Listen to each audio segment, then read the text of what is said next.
What's up, tribe? How you guys doing? Go ahead and hit that subscribe button. I hope you like this video. This is going to be your review for Queens Season 1, Episode 3. Oh, I'll be on Episode 4. I think it's Episode 3. Anyway, listen. So where we left off in last week's episode, baby, was they were performing. Brandy had showed up on stage, and all was good. But what we find out is the day after, they're getting the reviews back from this show, and baby, it was a disaster, okay? Eve took a break in the middle of the show to sing lullabies to her baby. Notori forgot the words, and it was a mess, okay? And they got a horrible, horrible, horrible review that they're going over the next day. And what they realized is, they were like, well, it's just one performance, you know, let's see who else is calling. And their manager's like, ain't nobody calling. He was like, I probably can't even get y'all as an opening act down to the Chuck E. Cheese. Now, you know that's bad if you can't get to the Chuck E. Cheese. And so what we find out is they need to figure out how to reinvent themselves, right? It's like, it's not enough for us to just sing our old hits, because after 2 or 3 songs, we need to give them something different. We need to give them something new, or we need to have somebody come on stage. Like, we got to give them something. Because, I mean, and see, here's the problem. Let me just talk as an old person, because I'm old. And I'm at the point now where I want to see some of my old acts, you know, the nostalgia acts. But if you don't have enough hits to keep it moving for a whole show, you probably don't need to be a headliner. You don't. Like, you know, or give us some new stuff, do some cover tunes, you know what I'm saying? Give me something. But what you can't do is get up there, sing 3 songs, and then what we doing for the rest of the time we here? So that's what they're figuring out. And so now they're trying to figure out, well, what is the next step? What is it that we need to do? Now, Notori and Eve, I'm sorry I got to use their real names, y'all. Notori and Eve, they're like, listen, we got to give them something new, because remember, we older now. Our lives are different now. Like, we can't keep rapping about being nasty bitches and sleeping around, and that's not our life anymore. And it comes off as inauthentic, and our fans are going to be like, but because not only is that not your life, it shouldn't be your life. Like, that shouldn't still be where you are 20 years later, right? So, but Brandy and the fake J-Lo is like, well, I'm just saying, let's keep doing what we've been doing. So they go into the studio and they can't seem to get on the same page. You know, the manager is giving them some beats. The beats are nice. I like these beats. But, you know, Brandy feeling them, but, you know, Eve ain't feeling them. And they get into an argument because Brandy is like, listen, at the end of the day, I wrote most of our lyrics anyway. So why don't y'all do what we always did? Y'all, you know, let me take care of this. Let me find the beat. Let me let y'all know what we gonna talk about. Y'all go ahead, lay y'all little tracks. Fake J-Lo, I always wrote your music anyway, girl. You just sit over there and be pretty. And let's do what we always used to do. Like, this is how we did things. But even Notori are like, we're not doing things the way we used to do things. Like, it's a new world, and this is it, and we're not doing what we used to do. So this is what I need you to do. I need you to go sit down somewhere and let us all contribute. Like, this is a new world. Brandy is like, listen, I gave up a record deal for this group, and what we not gonna do is give up. Like, y'all just gonna sit down and let me handle it. So Eve and Brandy end up getting into a little pissing match. So they decide they're gonna have a rap off, okay? And whoever get the best lyrics, the best 2 out of 3 verses, wins. And we either gonna do it your way or my way. Let me tell you something. The best thing about this show, for me, is the fact that I get to see my girl Eve doing what she does best. Listen, I love Eve. If people had stands back in the day, like we got stands now, baby, I would be an Eve stan. I love Eve. Do you hear what I'm saying? Now, Brandy was doing her thing. Don't get it twisted. Brandy is winning me over as a little rapper. Like, it's still hard for me to see her as a rapper, but she winning me over. She winning me over. But Eve, we know, is a rapper. We know she's a lyricist. Eve was giving it. So the first round, Eve tried to keep it clean and just tried to talk about, you know, listen, this is a new world. We can't keep doing things the way you do things. You an egomaniac. You think that you're the only person that can make rhymes. But then Brandy, she kind of went below the belt, started talking about the girl's marriage and her husband cheating on her. And Eve was like, okay, all right. Because, you know, they already agreed that all is fair in love and battle. So Eve ain't getting mad. But in the second round, Eve came for her. And Eve was like, "Oh, we're gonna play dirty? Okay. Well, you don't even know you don't even know who your baby daddy is, okay? You was too busy sleeping around back in the day to even know who the hell you had a baby by, okay?" And so they going back and forth, right? So Eve won the second round. Then we get to the third round, because the DJ dropping beats. So Brandy was like, "You know the beat I want." So he dropped the beat, and she rapping over the beat. And when it get to Eve, Eve was like, "Yo, cut the beat. I'm going off the cuff with this one." Baby, my girl Evie was giving it. And of course, she took round 3. So the agreement is everybody is going to write their own verse, and we're going to come back together and we're going to figure it out, right?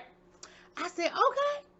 I was here for that. No, listen, the episode could have ended right there for me because I was here for that whole scene, okay? So Brandy and her daughter are working on their relationship. We found out that Brandy daughter has gotten into, well, she has an audition for a conservatory. She plays the piano really well. And of course, she is among, rich, privileged, white folk. In this scene, they showed a bunch of white folk who, went to the best schools, had the best tutors, probably got baby grand pianos in a bedroom, and she starts getting in her head. And Brandy's like, "Girl, you can handle, you can hang, you are, be encouraging, saying the right words, saying the right thing, being encouraging." At least as far as I'm concerned, she was being encouraging. And I'm actually out of order, but we'll get back to Eve in a minute. And in the meantime, and in between time, her daughter is getting her head, so she goes to practice, and Brandy comes in there to talk to her, and give her the good old pep talk. But baby, they get into an argument, and her daughter is like, "Listen, I don't never get nervous. You know what I'm saying? Normally, you ain't even here. Like, I can appreciate you giving me the pep talk, and you trying to be mother of the year all of a sudden. But let's not forget, you new to this, okay? And I'm not used to you being here, and you getting me off my game, and you making me nervous. I'm sitting here in my grandmama's shoes." And she was like, "Yeah, but you got some, you got fresh Jordans." She was like, "I can't wear no Jordans at this school." Which I thought was interesting because later on in the episode, she bought her some Jordans. So I was like, why would you buy her Jordans if she just told you she can't wear the Jordans? But that's another conversation for another day. So she basically tells Brandy, "You know what? I don't even need you here. I don't want you here. I don't even know why you here." And Brandy was like, "You know what? You right, bet. Then I'll roll out." But she get in her car. Brandy do a lot of thinking in her car. I noticed that. Every time Brandy got to make a tough decision, she be sitting in that damn convertible. But she was in the car. She started writing her verse, and she realized, that's my seed. That's my baby. So she comes back, and that's when she bought her the new Jordans. And her daughter was like, "You came back?" She was like, "Girl, yes. Listen, understand something, okay? I always get nervous before a big performance. And in every city we used to travel to, I always had my spot where I could go get me some good grub that would settle me down." So she bought the baby some tacos from her favorite taco place down to the spot. And her daughter was appreciative of it. And she was like, "Look, Ma, I can appreciate that you are really trying, but this new for me too, okay? This is new for me too, but I'm glad you're here." And baby, her daughter goes out there, her daughter slays that shit. She starts off with the classical piece that she had to play, and then she infused all these hip-hop beats. I ain't about to go through all of them, because some of them I recognized, some of them I didn't. But I knew the beats, but I didn't always know the song, but y'all know what I'm saying. But she infused a lot of, 80s beats into it, and of course, the judges and everybody was like, "What?" Because this is a classical piece. She done messed up the classical piece, but she was so good with it. And then she ended it with the beat to Nasty Girls, which of course she ended up singing the hook at the end. I think that was a bit much. I think you could have just gave them the beat and let it go. But of course she had to sing "Nasty Girl." "If you want to live light in my nasty world, I'm a nasty girl." That was a bit much. But of course she got in, because it's a TV show. So she got in. It was very reminiscent of Fame to me. Y'all remember the original, not the TV show, but the movie Fame? When Leroy showed up in them damn shoes, and he ain't had no real tap dance shoes, so he just put soda bottle tops at the bottom of his damn Converse, but he was still dancing his little ass off. That's how I felt like. I felt like you did everything wrong, but they saw the talent in you, and they was like, but we got you, right? So she ends up getting into the school, and she says to Brandy, "Listen, I'm glad you're here. Mama, we working on this. We moving slow. We taking baby steps. But I I really need to know who my daddy is. Now, I know you said you don't remember. I know you said you were sleeping with so many men, or you blacked out that night, or whatever you had told me, but I need to know who my daddy is. And Brandy was like, girl, listen, I'm just starting to get to know you myself. Let's work on our relationship, and I promise you down the road, I'm going to give you everything I know. I'm going to try to remember as much as I can. Now, we know that Brandy know who the damn daddy is. We know it's between two people. It's either Cameron or it's their damn manager. Moving on. Now, EVE, we see her dealing with the situation with her husband, okay? Her husband, they're talking, and of course, now he miraculously remembers cheating on her. And so he's very apologetic. He is so sorry. And she is like, listen, I don't even know what to do with you. I don't know how I feel about this. I don't know if I can do this. You know, and he's like, but listen, girl, you know I love you. Okay, you know I love you and I want to make this work. Like it's me and you must never part. What I need to do to prove to you that it should be us together. And Eve was like, I don't even know. I don't know what I'm gonna do. But she does go see a divorce attorney, just to try to cover herself, because you know fake J-Lo told her, girl, you need to go down there and talk to a divorce attorney and see if it makes sense and figure these things out. But in the midst of this happening, their daughter done took her necklace, you know, her necklace that say nasty bitch. She done took it to school. So they done got called down to the principal's office. So her husband shows up. And baby, her husband lays that principal out, okay? Her husband lets that principal know, my wife is from a multi-platinum winning, award-winning, whatever, rap group. And this is a name that they took to empower themselves, to take the negativity out of these words that men have used to label women and to take the misogyny out of it. And I am proud of my wife, and I am proud that my daughter is learning that she can take control of these words like hoe, slut, bitch, and not feel ashamed, and understand the power in taking over a word that's supposed to be a slur and turning it into a positive thing. And y'all act like y'all are so progressive here and y'all are all about empowering kids, but it seems to me like if you gonna punish my daughter for bringing this to school and for feeling empowered by her mother and what her mother has done, then y'all not the place that I thought y'all were, and y'all not the school that y'all pretend to be. So what's up? And of course, Eve is eating that thing up, baby. Eve is looking over like, oh, that's my man. He is look at my man defending me. And they end up leaving together. And he said, listen, I got something to show you. And what had happened, this was sweet as hell. On their wedding day, he got a bottle, like a barrel of wine. I don't know the proper term, but basically, I guess a bottle of wine sealed in the barrel. I mean, not a bottle, but a barrel of wine sealed down to a winery. And it had their name and date and their wedding, you know, information on there. And he said, I was going to save this for our 20th wedding anniversary, but baby, life is short. And he says, I want you to know that I love you, and this is how much I care about you, and I really want us to start over. I really want us to move forward. I'm sorry. And he almost got her. Y'all, Eve was laughing and grinning and smiling. He almost had her. But damn, the phone rang, and who was calling? The chick that he slept with. Now listen. Trying to get your woman back one-on-one.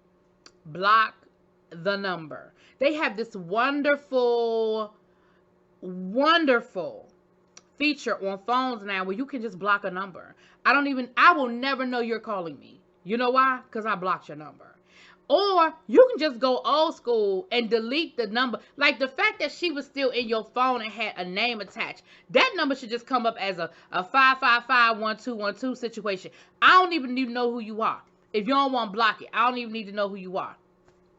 Or you can change the name of your phone. I'm good for changing somebody's name in my phone. If they go from being somebody I want to talk to being somebody I don't want to talk to, y'all don't even want to know the names that I have in my phone for some of the people. That way, when they call, I know it's them.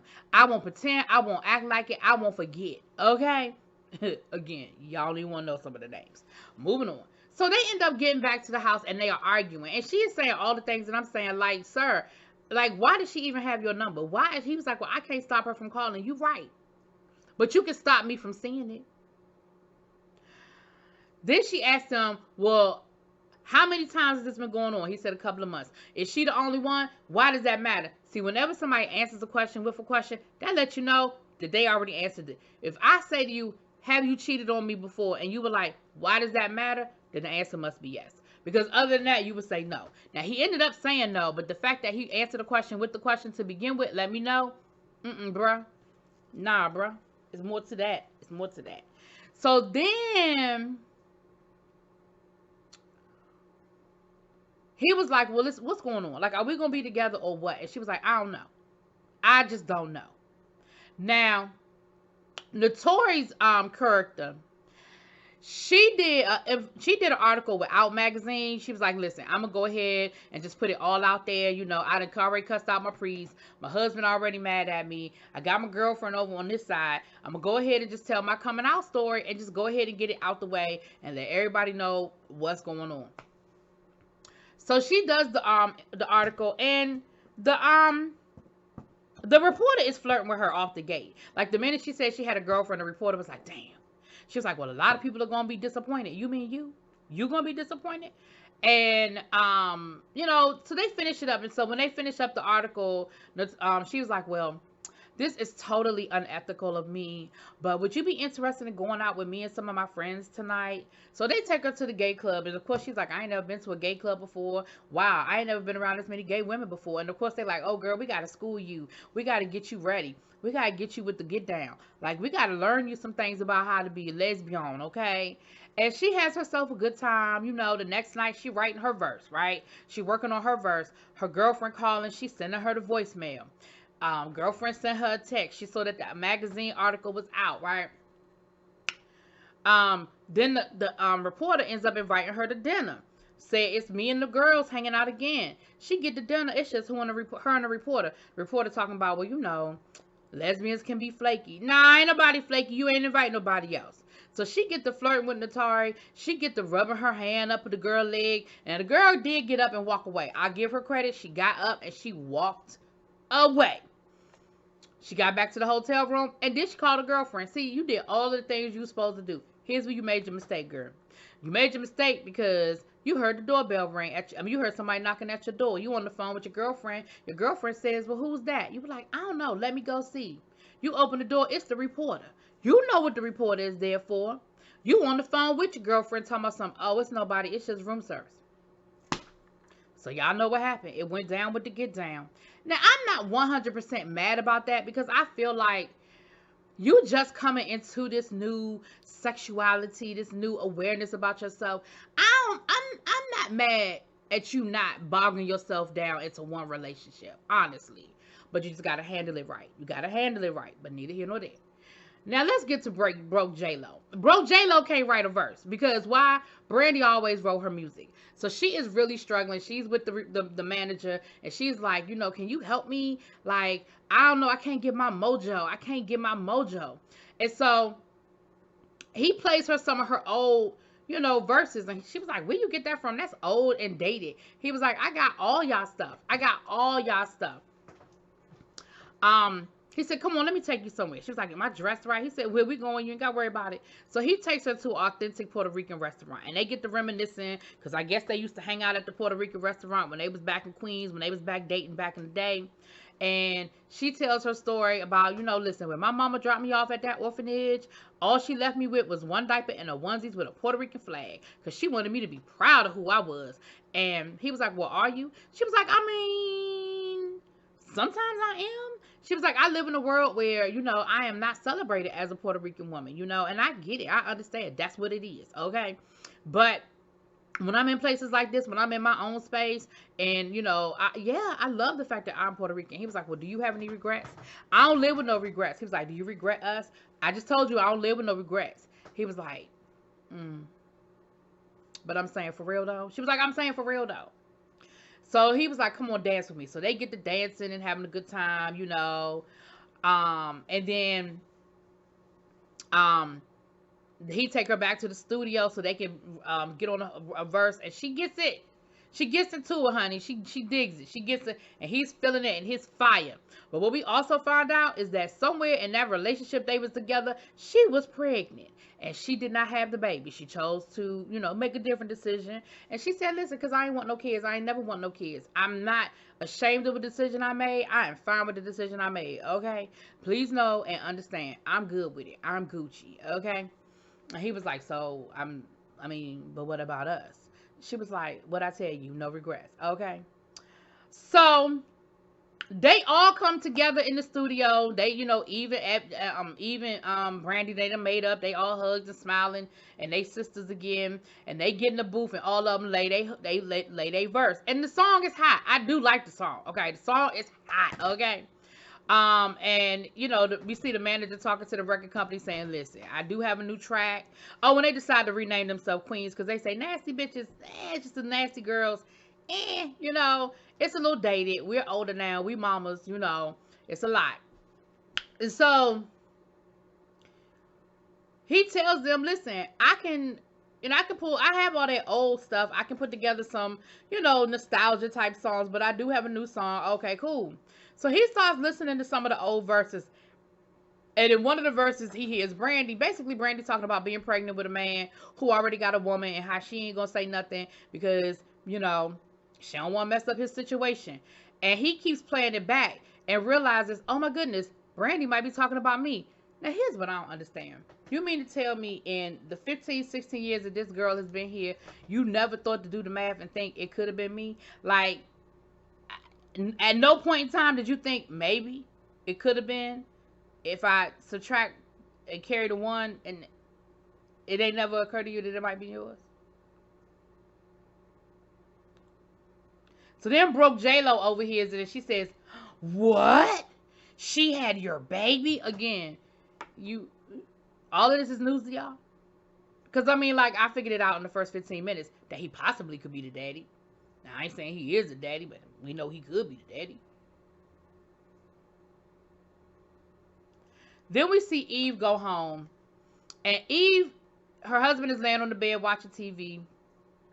And she gives him this whole speech about how, I'm sort of a damned if I do, damned if I don't situation. If I leave, then, I got to deal with the consequences of leaving you. If I stay, then I got to deal with the consequences of people saying, that I'm dumb for staying with you. But you know what? I'm going to try to make it work. I'm going to try to move forward. I'm going to try to, I'm going to try to make this situation work out. I love you. I love our family. But it's going to be hard. But I'm going to try. And he not saying nothing. Now, I thought he was asleep. And she was like, Jeff, I know you're not ignoring me, Jeff. So she go to snatch the remote out of his hand and he don't move. She was like, Jeff? She go to check his pulse, baby. I'm assuming he was cold the way she jumped back. Baby Jeff dead. Okay. Eve done lost her husband. Now, I don't know how I feel about this twist of events. I guess we're going to have to get there. I'm going to have to see how it plays out. I don't know how I feel about this twist of events. But I felt bad for Eve in that moment because, baby, she couldn't cry. She couldn't scream. She couldn't react. All she could do was lay on his chest on that bed. And they panned out. And that's where the episode ended, baby. Anyway, y'all let me know what y'all think. Drop it in them comments. Peace.